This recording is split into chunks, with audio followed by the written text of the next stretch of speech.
బాధపడితే అది నీ హెల్త్ మీద చూపిస్తుంది. అది మంచిది కాదు. ఏం చేయాలనే దాని గురించి మనం ఆలోచిద్దాం. సమస్యకి పరిష్కారాన్ని మనం చూద్దాం. బాను, ఏంటి పార్థం, ఆంటీని కన్విన్స్ చేయలేకపోయాను, కనీసం చాందినీనైనా కన్విన్స్ చేసి ఇక్కడే ఉందామని ప్లాన్ చేస్తున్నావా? అది జరగని పని. ఈ విషయంలో ఆంటీ ఎంత ఫీల్ అయ్యారో చాందిని అంతకంటే ఎక్కువ ఫీల్ అవుతుంది. వెళ్ళి మాట్లాడు, నీకే అర్థమవుతుంది.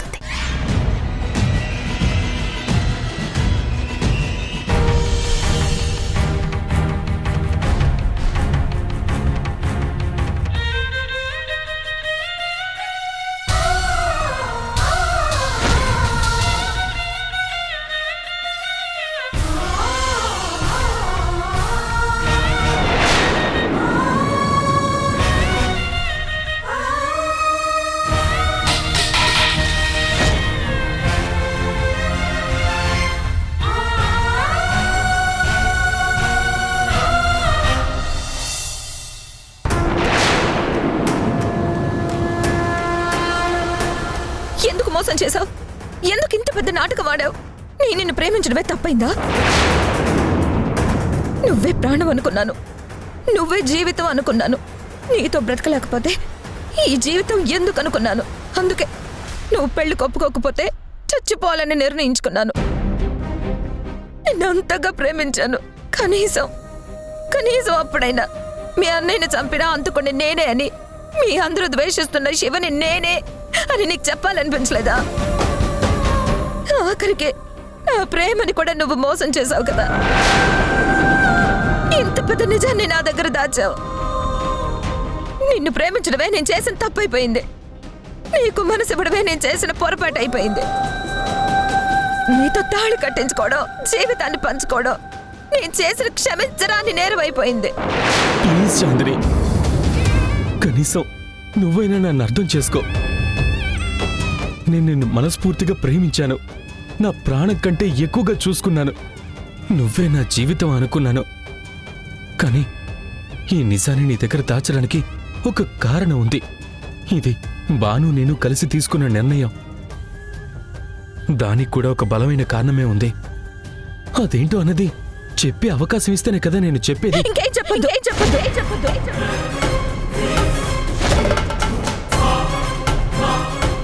ఇప్పుడు నువ్వేం చెప్పినా కూడా అది ఇంకో నాటకం అవుతుంది. మిమ్మల్ని మీరు సమర్థించుకోవడానికి చెప్పే మాటే అవుతుంది. నిజంగా ప్రేమిస్తే ఇలా రహస్యాలుండవు. నిజంగా ప్రేమిస్తే మోసానికి తావే ఉండదు. నువ్వు నిజంగా నేను నీ ప్రాణం అనుకుంటే ఈ విషయం నాకు ఎప్పుడో చెప్పుండేవాడివి.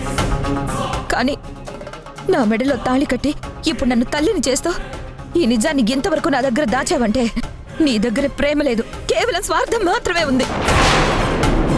నీలాంటి స్వార్థపరుడు జీవితంలోకి నేను వచ్చినందుకు, నీ రూపానికి ప్రతిరూపాన్ని నా కడుపులో మోస్తున్నందుకు నా మీద నాకే అసహ్యం వేస్తుంది. అంత నా కర్మ. చాందిని, నన్ను ముట్టుకోవద్దు.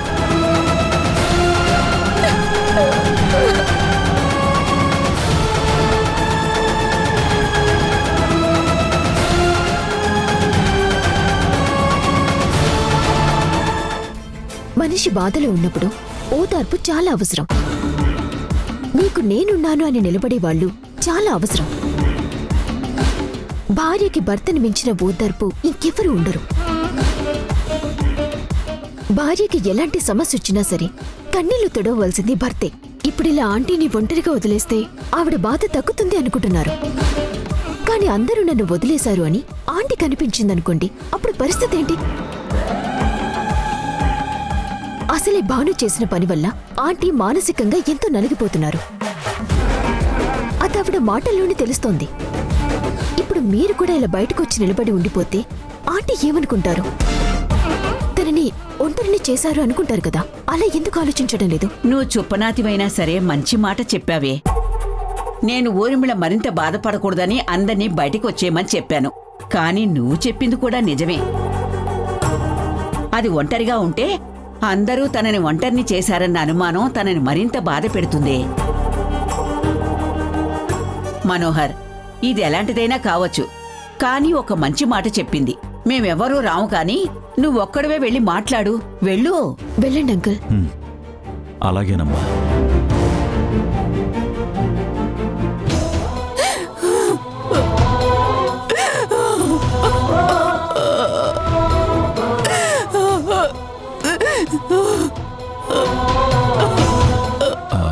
ఊర్మిళ, నీకు బాధగానే ఉంటుంది. జరిగిన సంగతిని నువ్వంత తేలిగ్గా తీసుకోలేకపోతున్నావు. అది అర్థమవుతూనే ఉంది.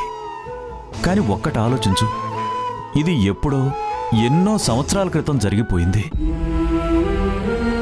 కానీ ఇప్పుడు ఈ ఇంట్లో కొన్ని బంధాలు ముడిపడి ఉన్నాయి. పంతాలతో వాటిని తెంచుకోలేం కదా.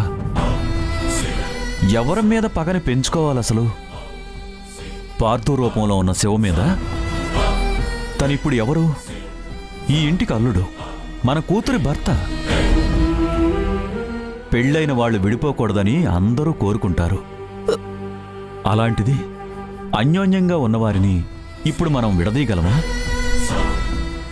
జరిగిన గతంతో పోల్చి ఇప్పుడు వాళ్ళ భవిష్యత్తు పాడు చేయగలమా? ఇంకా భాను మన కోసం ఎంత చేసిందో మనకు తెలిసిందే కదా ఊర్మిళ.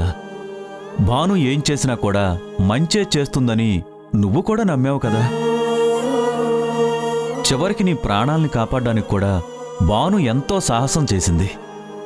అలాంటి భాను తప్పు చేస్తుందని నువ్వు అనుకుంటున్నావా? రాము విషయంలో ఏం జరిగిందో అది ఎప్పుడో జరిగిపోయింది.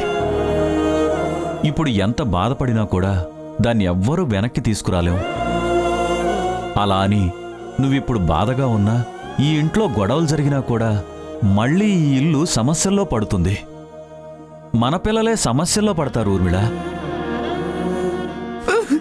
వాళ్ళు బాధపడితే మనం తట్టుకోగలమా చెప్పు? దయచేసి నా మాట అర్థం చేసుకో ఊర్మిళ.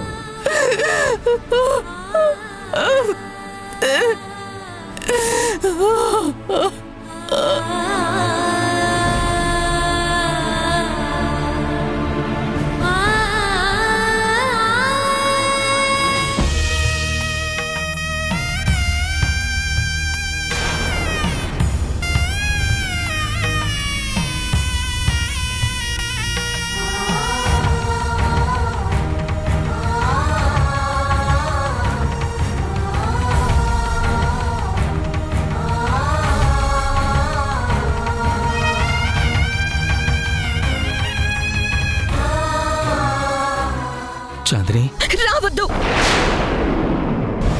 ఇక్కడ నుండి వెళ్ళిపోపార్దు. నిన్ను చూడాలంటేనే నాకు చాలా చిరాగ్గా ఉంది. నువ్వు నా కళ్ళు ముందుంటే నాకు మరింత కోపం పెరుగుతుంది.